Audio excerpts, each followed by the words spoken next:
we are going to learn about the British and American accents. So, coming to phonetics, as you all know, phonetics is a branch of study which deals with the spoken forms or which deals with the pronunciation aspect.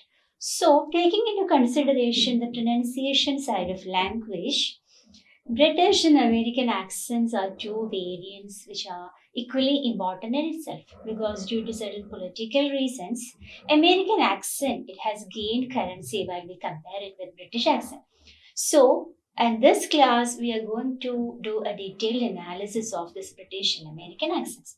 So, what is an accent? What exactly is an accent? So, accent is a stress or emphasis on a particular part of something, usually a word. Yeah.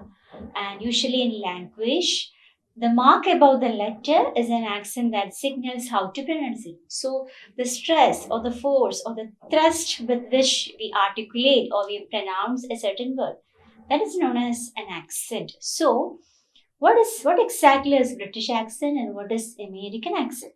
So, coming to American accent, American English, sometimes called United States English or US English, is a set of varieties of English language native to the United States. So, as the name suggests, American accent is something that is so unique or that is spoken by the people in US. So that is American accent. So what is British accent?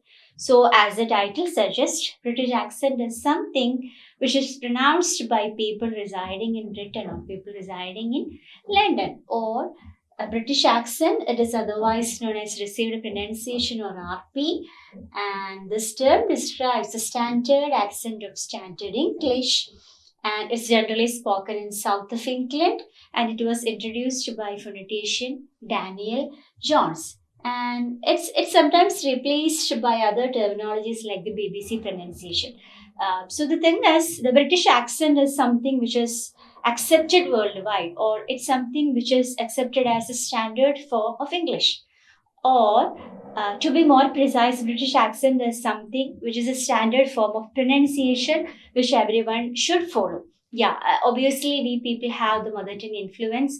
Obviously, there are various accents, or obviously, there are variants of English. But British accent or the received pronunciation is something which is widely accepted as a standard form of English, and everyone is supposed to follow this pronunciation. And again, to be more precise, it's that accent which is spoken in the southern part of England, or to be more accurate, it's that accent which is spoken by the elitist class or the learned people of Oxford and Cambridge universities.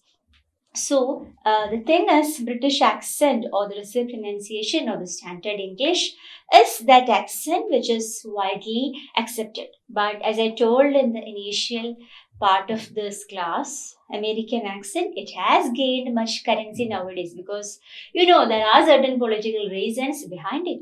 Okay, so what are the differences between British and American English accent? So it's so tough to precisely point out what exactly is the difference between an American accent and a British accent, because a Texan or a New Yorker, both of them they belong to US or America, but the people residing in two states of United States itself.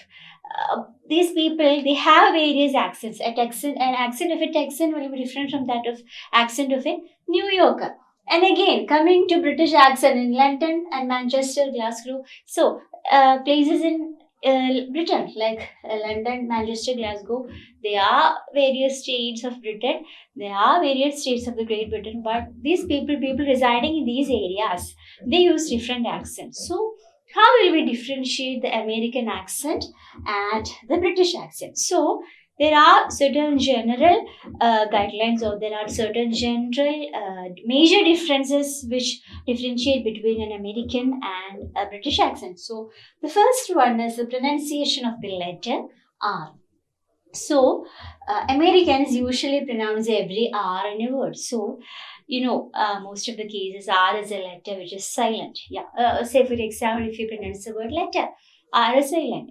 If you pronounce the word eraser, R is silent. So generally in standard English or in British English, this R is silent. But Americans, they have a tendency to pronounce this letter R. So that is the first major difference between British and American accent. In American accent, there is a tendency or they pronounce the letter R, whereas when we come to the British English, normally R is pronounced when it comes at the beginning part of a word. Like say when it's the first letter of the word, or normally R is pronounced, say rabbit.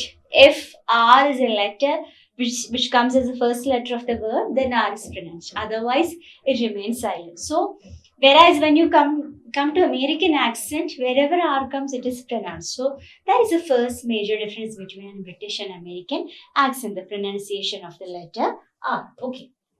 So, now coming to other major differences, you have differences in vocabulary. You have difference in, obviously you have difference in pronunciation. Certain words are pronounced entirely different when you take into consideration American and British accent. Certain words which will be similar in meaning, spelling, everything, the pronunciation will be totally different.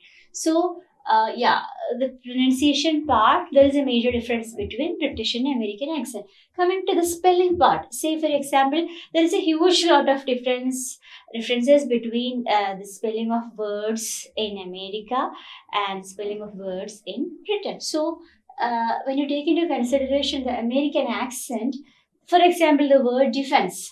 Defense is spelled as DEFENCE in British English, whereas DEFENSC in American English. So there is a difference in spelling. So coming to vocabulary, certain objects, the American and British also have some words that differ from each other.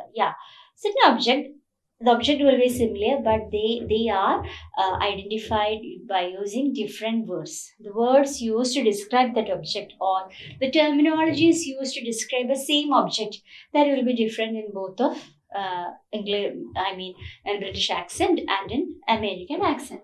Coming to grammar part, like say for example, certain collective nouns like band. Say for in American English, the collective noun is considered as singular. The band is playing in concert. So the band is a collective noun. In American English, this band is used as a singular noun. The band is playing. Whereas when you come to the British accent, both the singular and plural could be used. Both of them are correct. The band is playing the music. The band are playing the music. So, coming to the grammar part, in American English, I'm just citing an example. In American English, the collective noun band, it is normally used as a singular noun, whereas when you come to the British English, the band, it can be used either singular or as plural. So these are the major difference coming to the spelling part, vocabulary, grammar, pronunciation. Okay. Coming to the conclusion of this session, let me say that while there may be certain differences between British and American English, the key takeaway is that the two have more similarities. Accidentally using one instead of the other will not automatically lead to miscommunication. So the thing is, though we differentiate between British and American accent, there are more similarities than differences between these two accents. And using one accent instead of other, it's not going to be a big crime or it's not going to be a big mistake. We have the freedom to use any of the accent that we prefer. No one is going to tell that, you use this kind of accent. So since you are using an American accent, you are not using the standard form of pronunciation. In this era of technological revolution, in this era where each and everyone who possesses a gadget, he or she, is going to be an author or a creator, we have the freedom to choose the accent which we like.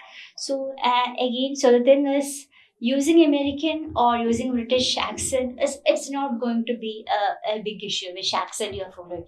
The thing ultimately towards the end of the day, the only thing that matters is your idea is communicated well, or the listener or the people standing on the other side, they are understanding, or they are getting again insight into the things which you uttered just now.